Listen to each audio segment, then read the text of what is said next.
তো জয় হিন্দ বন্ধুরা, সকলে ডাব্লিউবি কনস্টেবলের রেজাল্ট নিয়ে চিন্তিত। আগামী দুদিনের মধ্যে রেজাল্ট বের হয়ে যাবে। যদি সিলেকশন হয়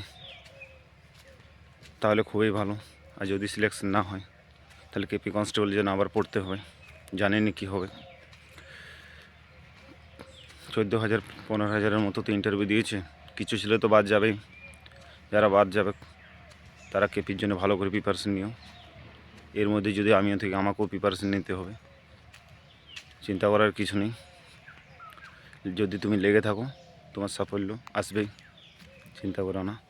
সবাই মন দিয়ে পড়াশোনা করো, মাঠ প্র্যাকটিস করো।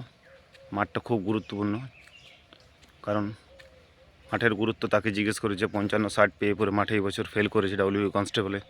তাই পড়াশোনার পাশাপাশি মাঠেও চালিয়ে যেতে হবে বন্ধু।